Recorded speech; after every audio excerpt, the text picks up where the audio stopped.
কি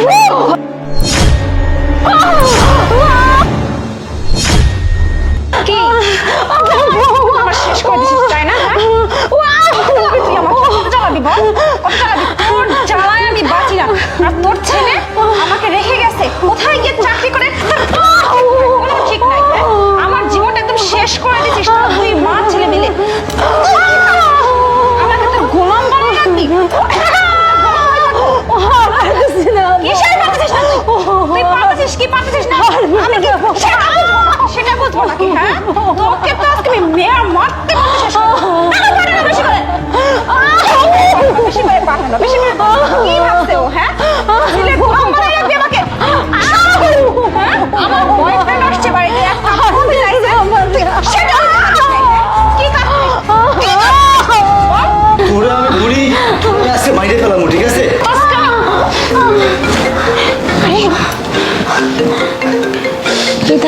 আমার স্বামী আমাকে ফোন দিছে, দেখি তো কি বলে। চুপ থাকো, এই বুড়ি একদম চুপ, কোনো আওয়াজ করবি না। হ্যালো।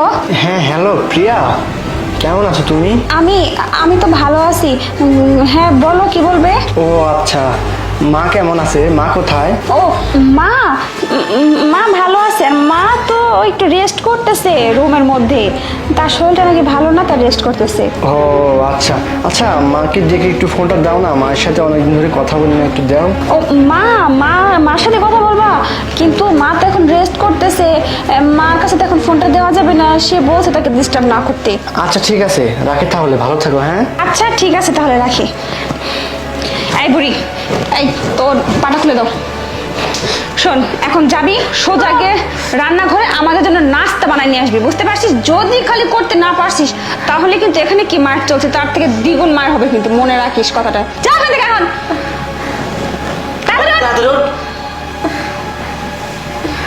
দেরি করে আবার, কত বড় সাহস!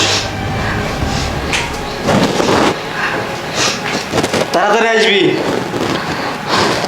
চলো।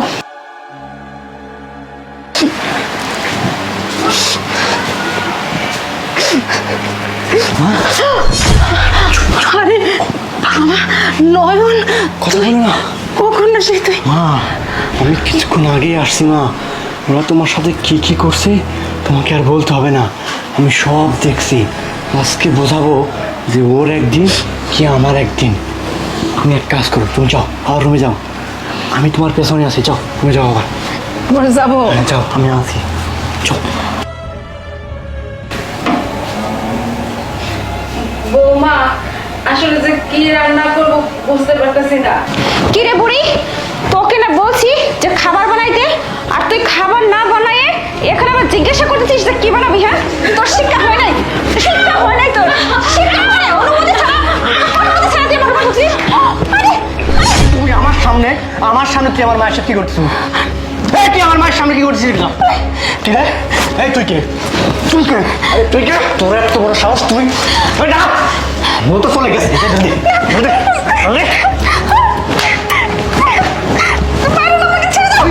তুই আমার মাকে কিভাবে মারছিস? আমি ওইখানে দাঁড়ায় দাঁড়ায় সব দেখছি। আমি বাইরে থাকি, কষ্ট করে কামাই করি, আর তুমি বাড়িতে পর পুরুষ ডেকে নিয়ে এসে আমার মায়ের উপর অত্যাচার করো। তোমার লজ্জা করে না? বাড়িতে স্বামী, সংসার সব কিছু থাকার পরেও আরেকটা ছেলের সাথে পরকিয়া করতে লজ্জা করে না তোর? তুই বিশেষ করে মরে গেলি না? মরতে পারিস না? তুই বেঁচে আছিস কেন? তুমি আমার বিধবা মাকে এই বেল দিয়ে পিটাইছিস, আমার মাকে দিয়ে বাড়ির সমস্ত কাজ করাস তুই কেন? আমি কি এইসবের জন্য এইসবের জন্য আমার জীবন বাজি রেখে আমি বাইরে থাকি?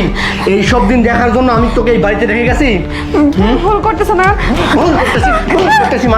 ভুল করতেছি মানে তুই এইটা দিয়ে আমার মাকে পিটাইছিস।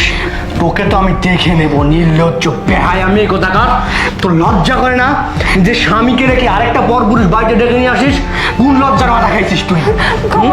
এই সব কিছু যদি তোর বাবা মা, তোর ফ্যামিলির লোক, সমাজের লোক জানে তাহলে মুখ দেখাবি কি করে? আমি তো আরেকটা বউ পাবো, তুই কি করবি? তোর তো মাথা গোজার ঠাই থাকবে না।